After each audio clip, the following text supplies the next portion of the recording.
दिल्ली की छोटी छोटी गलियों में चल रही एक खामोश साजिश का आखिरकार पर्दाफाश हो गया है। बाहर से सब कुछ नॉर्मल लग रहा था, लेकिन पुरानी दिल्ली की भीड़ भाड़ वाली दुकानों में जहां चहल पहल थी, लेकिन इस भीड़ के पीछे एक ऐसी खतरनाक नेटवर्क चल रहा था जो देश की सुरक्षा के लिए खतरा बन चुका था। क्राइम ब्रांच की टीम को कई दिनों से इनपुट लगातार मिल रहे थे कि दिल्ली एनसीआर में अचानक हाईटेक विदेशी हथियारों की सप्लाई बढ़ गई है। ये कोई आम देसी कट्टे या पिस्टल नहीं है, बल्कि ऐसे हथियार जो आमतौर पर सेना और स्पेशल फोर्सेस के पास होते हैं। यहाँ से दिल्ली पुलिस को शक हुआ कि मामला बहुत बड़ा है। जांच शुरू हुई, एक एक करके कड़ियाँ जुड़ती चली गई। आखिरकार पुलिस ने छापेमारी कर दिल्ली से 10 हथियार तस्करों को गिरफ्तार किया है। लेकिन असली कहानी जब सामने आई, हथियार बरामदों की लिस्ट देखी गई और सब मशीन गन, ऑटोमेटिक पिस्टल, करीब 200 जिंदा कारतूस, ये सब किसी फिल्मी कहानी जैसा लग रहा है। सबसे ज़्यादा चौंकाने वाली बात यह है कि PX 5.7 पिस्टल का मिलना, ये कोई नॉर्मल हथियार नहीं है।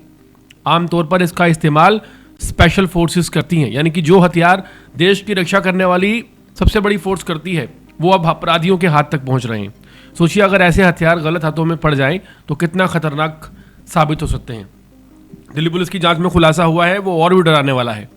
ये पूरा नेटवर्क पाकिस्तान से ऑपरेट हो रहा था। हथियार पहले पाकिस्तान से निकलते, फिर नेपाल बॉर्डर के रास्ते भारत में दाखिल होते।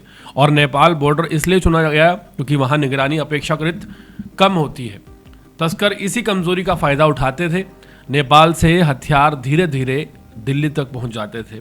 दिल्ली को इस पूरे नेटवर्क का हब बना लिया गया। यहाँ से फिर से हथियार आगे अलग अलग राज्यों में सक्रिय गैंग्स तक सप्लाई किए जाने थे। यानी कि दिल्ली सिर्फ एक शहर नहीं, बल्कि इस अवैध हथियारों के कारोबार का एक डिस्ट्रीब्यूशन पॉइंट बन गया था। इस नेटवर्क की जो खास बात सामने आई है वो ये है कि इसमें कई देशों के हथियार शामिल हैं। इसमें इटली का बरेटा, जर्मनी का वॉल्थर, ब्राज़ील का टॉरस और चेक रिपब्लिक का शेडो CZ और तुर्की का स्ट्रेगेट पिस्टल, ये सब हाईटेक जो हथियार हैं शामिल हैं। इनका इस्तेमाल प्रोफेशनल ऑपरेशन में होता है। अब सवाल उठता है कि पाकिस्तान में इतने बड़े पैमाने पर हथियार भारत में कैसे पहुंच रहे थे। जांच एजेंसियों का मानना है कि इसके पीछे एक संगठित तस्करी नेटवर्क है जो सीमा पार से हथियार भेजता है और भारत में अपने एजेंट्स के जरिए उन्हें आगे पहुंचाता है। ये लोग रास्ता बदलते रहते हैं ताकि सुरक्षा एजेंसियों की नज़र से बचे रहें। क्राइम ब्रांच की इस कार्रवाई ने एक बहुत बड़े खतरे को समय रहते रोक दिया है, लेकिन इस खुलासे ने यह भी साफ कर दिया है कि दुश्मन अब सिर्फ सीमा पार पाकिस्तान में नहीं, बल्कि भारत के अंदर है। सबसे चिंता की बात यह है कि जो हथियार कभी देश की रक्षा के लिए बने थे, वो आधुनिक हथियार अपराधों के हाथ में पहुंचने जा रहे हैं।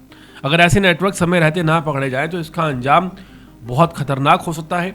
हाल फिलहाल बड़ा सवाल यह है कि ये जो पकड़े गए हैं 10 तस्कर, क्या इन्हें अपराधियों की तरह ही, एक आम अपराधी की तरह ही ट्रीट किया जाएगा, या संगठित अपराध के चलते इन पे मकोखा लगाया जाएगा, NSA लगाया जाएगा, आतंकवादियों की तरह इनसे पूछताछ की जाएगी।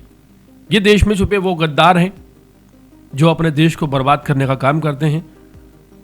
अब ये तो आने वाला समय बताएगा क्या इन लोगों को जमानतें मिल जाएंगी और ये फिर रिहा होकर तस्करी में शामिल हो जाएंगे, या फिर कोई ऐसा एक्शन लिया जाएगा जो ऐसे लोगों के लिए नाज़ीर बने जो स्पेशल फोर्स को इस्तेमाल होने वाले हथियारों का तस्करी अपने देश में करते हुए नजर आए हैं। और वो भी जब ये खुलासा हो चुका है कि ये जो हथियार हैं ये पाकिस्तान से भारत आए थे, तो ऐसे में जाहिर है कि ये जो पकड़े गए हैं तस्कर, इन्हें एक आम अपराधी बुलाना यहाँ पर बहुत ज़्यादा गलत है। इनको आतंकियों की श्रेणी में रखना कितना ज़रूरी है ये तो खैर एजेंसियां तय करेंगी, लेकिन उससे कम रखा जाए इन्हें तो शायद ये भी मुनासिब नहीं है।